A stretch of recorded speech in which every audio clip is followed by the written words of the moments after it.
Thanks. I'll reiterate Alberto's thanks to Jason for organizing things and for asking me to be part of this panel. You know, when you're part of a research panel or symposium, it's kind of good to go later because people have already introduced the data and the concepts and things like this. So you'll hear a lot of familiar stuff here, both with respect to names and with respect to some of the ideas that have been central to the work that we've done, I've done and others have done here as affiliates of CDHA.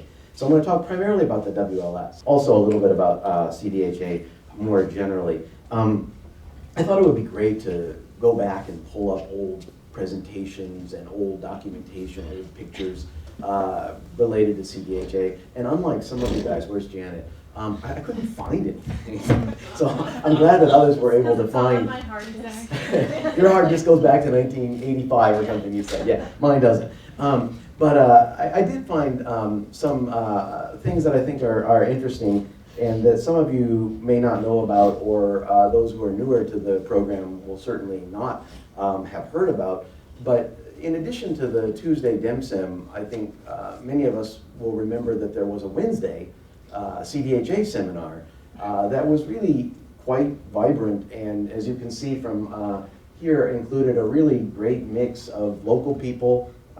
Karen Swallen is there, and the next one you can see Jeremy. Rob Warren is here, Sarah Mormon, one of our students at the time, in addition to some real luminaries in the field, Elizabeth Frankenberg, William Parrish, etc.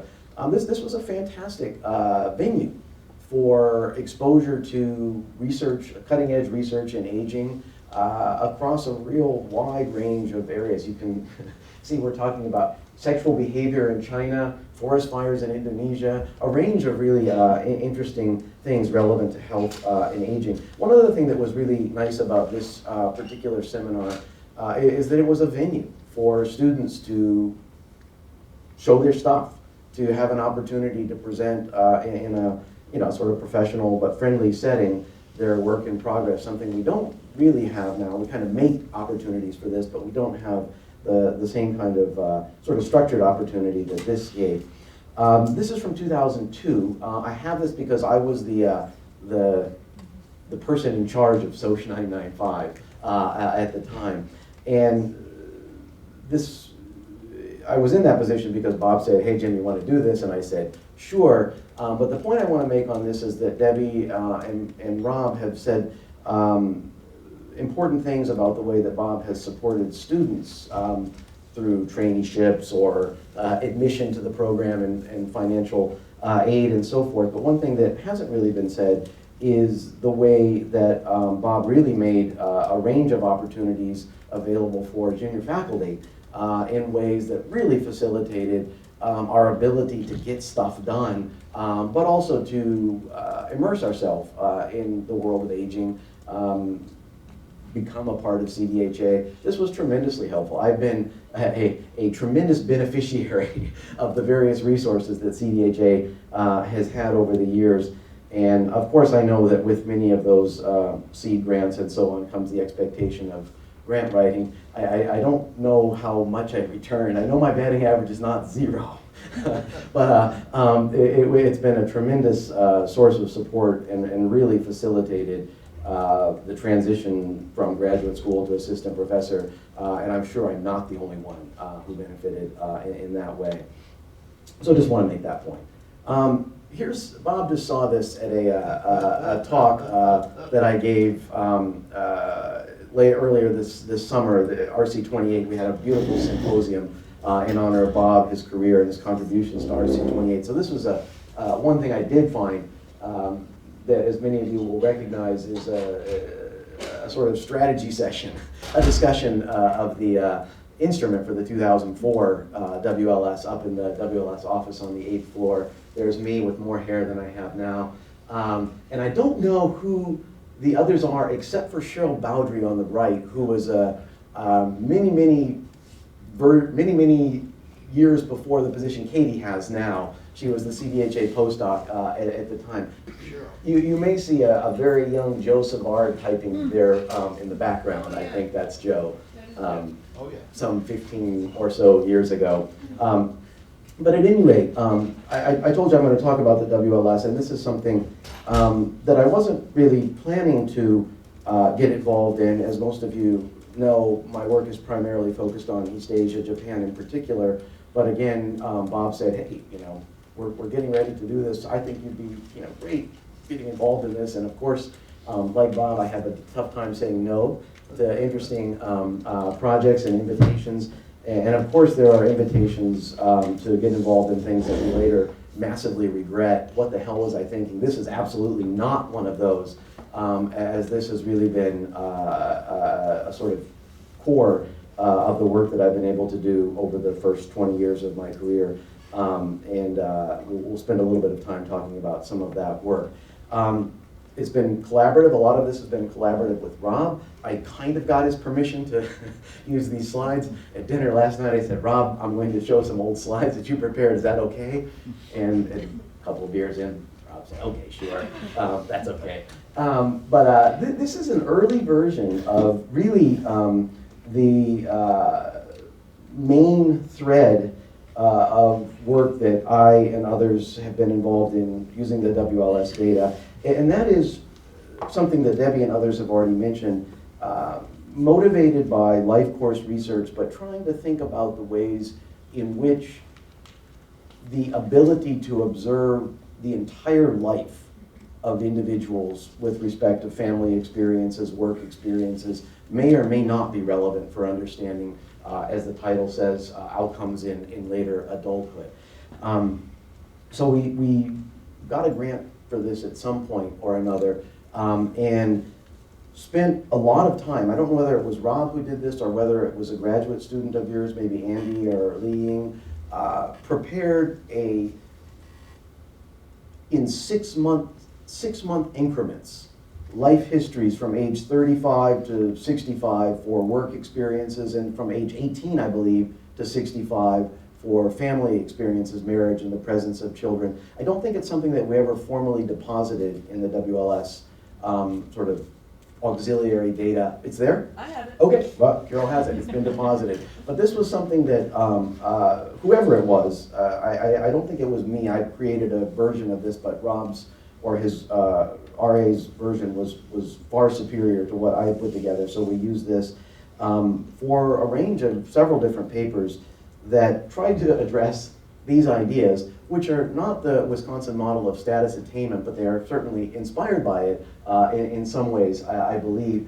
And the basic idea here is trying to understand variation or correlates of economic well-being, health, a range of other outcomes, mortality.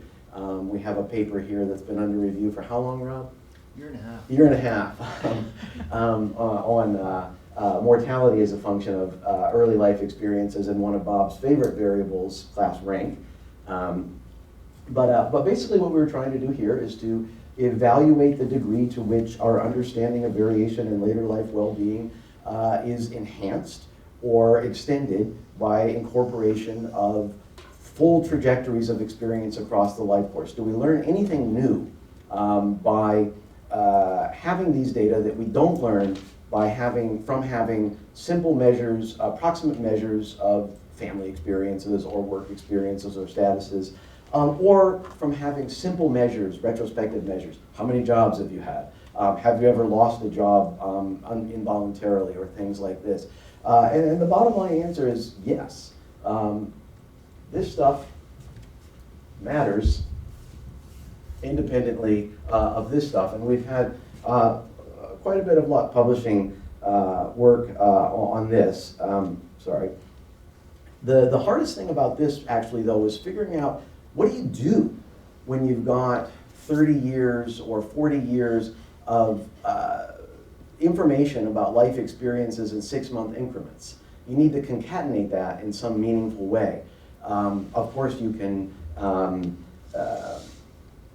make simple measures like what proportion of your life have you spent employed or what proportion of your life have you spent married or something like that. But we were a little more ambitious and wanted something that was a little more statistically justifiable. So delved into the various tools and methods, latent class analysis, at Alberto's recommendation, grade of membership models, that many of you will probably never have heard of and probably never will hear of because they require some emulator that allows your computer to run Windows 98 or 95. I believe. You can download it in R now. Oh, really? Oh, yeah. Somebody updated it. Okay, all right. Well, at the time we were doing this, that was not an option. But at any rate, we experimented with a whole range of different ways of meaningfully concatenating and summarizing all of this information. And this was an early version where we have 10 different life trajectories with respect to women's work. I think probably coming from latent trajectory models or something like that.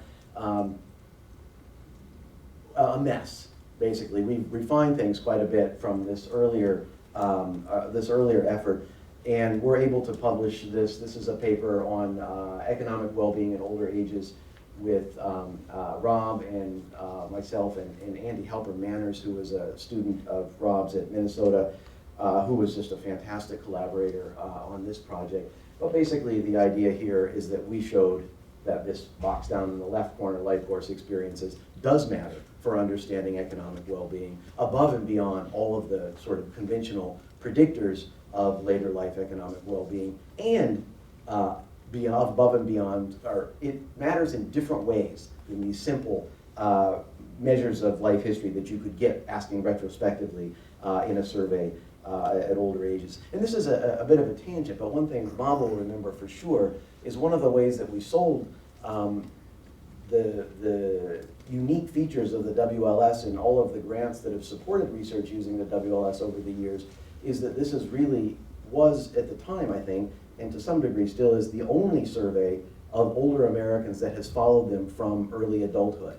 And we always said there will be no other survey like this until the NLS 79 and PSID respondents reach older ages, which they are now doing. So I expect and hope that we'll see some similar kind of work using those data going forward.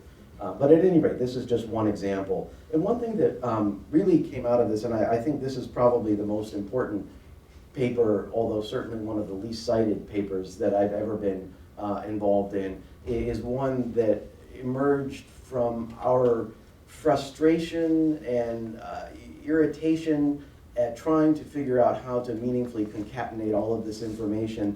It actually came from a suggestion from Alberto, who is the 4th or 5th author on this, in one of those CDHA seminars where he rightfully pointed out the weirdness of the way that we were doing things, which was to estimate these models and assign people to things based on the predicted probability of being in trajectory A versus B versus C. And I think you had recommended using the sort of rate of membership, these fuzzy trajectory models. And we spent a lot of time thinking about this, and this paper basically says, if you're trying to do this stuff, beware. Because the different models will give you different results, and it will depend on the nature of the data you're working with, and may have really important implications for what you get. As I said, I think no one has really paid attention to this, and we keep seeing it is emphatically ignored. Emphatically ignored. The reason probably is because it's easy to ignore it, and much harder to actually take seriously the recommendations in there. But at any rate, this is something that evolved from this project and from the conversations that we were able to have in that Wednesday seminar. Another thing that I spent a lot of time working on with the WLS, and I think, Bob, you can tell me if this is wrong, but I think that I had done some work on employment and retirement, and we needed somebody to work on this, not just Carl and Ananth doing their thing with respect to preparation for retirement, but somebody actually studying retirement transitions. Hey Jim, do you want to do this? And like I said, sure, I will do this. And this turned out to be a really important area of research for several years, working with the WLS. And again, what we're trying to do here is to evaluate the ways in which experiences across young adulthood, mid-adulthood, later middle age, are relevant for understanding variation in retirement transitions above and beyond the sort of proximate predictors that are typically used. So published a couple of papers on this, one in which we examined the degree to which the cumulative experiences in the labor force with respect to exposure to jobs that provide benefits, et cetera, do or don't allow people to realize their expectations for retirement around age 65. But I'm not doing that anymore. Everybody's had a little bit of a chance to talk about what they've been doing or what they're up to now. And I think one of the themes has been pushing the frontier, pushing the envelope a little bit. Social genomics, the social biome. Jim is emphatically not doing that. He's going back to the simplest models that he came to that I learned in introductory demographic techniques, and doing a lot of work on life tables at older ages, trying to characterize later life experiences of older Americans with respect to living arrangements. This is a project that is it's an NIA-funded project examining the ways in which living arrangements and health interface at older ages, and I'm the demographer doing the life table description. And that really morphed into something that is quite interesting to me right now. Very simple, but I think very timely and relevant, and that is a study of the demography of loneliness at older ages. And Bob has seen this because this is what I presented at that symposium in his honor, as I mentioned. And motivated by my own interest in research, not research actually, but media in Japan talking about lonely deaths, all of these people who are dying and then being discovered 3 weeks later because nobody is around to notice that they're missing or notice that they're dead, and all of the talk in the US media about epidemic of loneliness and the importance of loneliness for understanding health at older ages, for understanding health at older ages, and the fact that there's really no basic demographic information about the prevalence of loneliness, and particularly in kind of a life course way that life tables would allow us to do. So I've been spending the last couple of years working with graduate students here, one of them sitting right there, Jia, as well as others, trying to answer some simple questions. How many years do older Americans spend lonely? Does lonely life expectancy differ by sex, by education, by race? By whether you live in a rural or urban area. Yeah? Lonely's living alone or what? No, lonely's not living alone. One thing I learned is that isolation and loneliness are very different concepts. They're not even all that strongly correlated. And living alone is what people would refer to as isolation, social isolation. Loneliness is a subjective, emotional measure that is not living alone. But just trying to evaluate the degree to which it is correlated with these things that people in the media regularly reference it being related to, particularly rural residents. And want to evaluate in this study the degree to which differences in loneliness across these various axes of stratification account for, or in a demographic accounting sense, account for health disparities at older ages. And does the role of loneliness depend on whether we're looking at physical disability, cognitive impairment, or other outcomes like death. And let me just show you a little bit of this in the spirit of sort of sharing what we're doing these days. These are basic life table analyses using Sullivan's method, a tried and true method, common in the healthy life expectancy literature, applying this to lonely life expectancy. And these are women using a measure in the HRS. These aren't WLS data, these are HRS data. They have a loneliness battery, a question of battery of questions designed to get at loneliness. You can see that Hispanic women live roughly almost 3 years longer lonely than white women, but they also live longer, period. Those with less than a high school degree live 2 years longer lonely than do women with a college degree. This, by the way, is years of life after age 65, as you can see on the vertical axis. Really nothing in the urban-rural comparison, which is really interesting given all of the attention to loneliness in rural America. This is the percent of remaining life lonely, a little bit different measure because it removes the sort of differences in overall life expectancy. You can see real strong racial and ethnic gradients and very strong educational gradients and percent of remaining life lonely, almost none with respect to urban-rural. So this is quite fascinating to me, and working with another graduate student here doing the same kind of thing in the Japanese context as well. We also did some sort of decomposition is too grand, some sort of evaluation of direct and indirect effects of loneliness on mortality.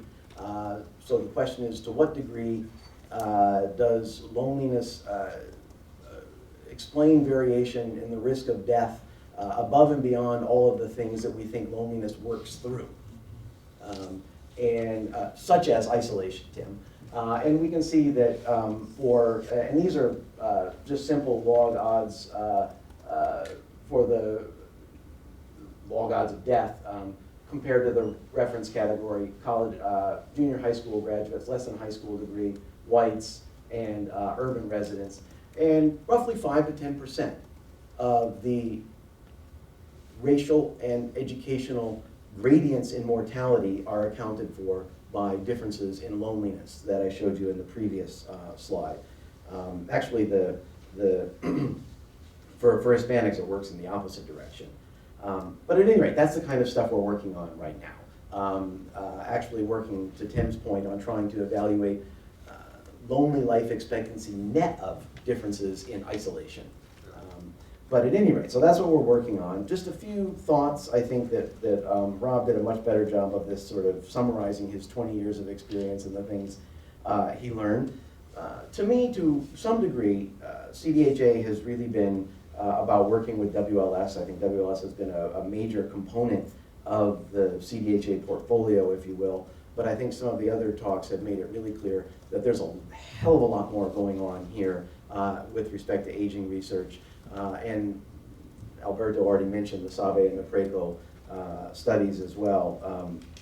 The NSFH is another study of aging. At least it was a study of aging in the third round, I guess, when I first got here. However, the WLS has been a centerpiece throughout. I think that's pretty clear from the various reflections that people have shared. And even though I'm on the way out, I'm very excited to see what happens with respect to new leadership for the WLS and new directions for the WLS. I, for one, would be fantastically enthused if there were efforts to contact the children and grandchildren, for example, to get another multi-generational study that would have some real features that others do not. So very excited about that. I think another thing about CDHA that Alberto was referring to with respect to its being a really unique entity, and one that I think is really widely respected, and that is its leadership in the biodemography of aging. I'm not working in social genomics or the social biome, but I think this is really where CDHA is at the forefront of research in the demography of aging. So I hope that keeps going forward in the future. And what I would really love to see, I think, Bob, you mentioned when you read that the 5 themes of the first CDHA iteration, one of them was international research on health and aging. And although there always has been international research on health and aging, Alberto's talked about a lot of it, I'm not sure that that's one of our main baskets of research and strengths right now. And boy, it would be great if that was something that we were able to reinvigorate here as well. So those are my thoughts. Thanks for listening. Thanks again for the opportunity to share.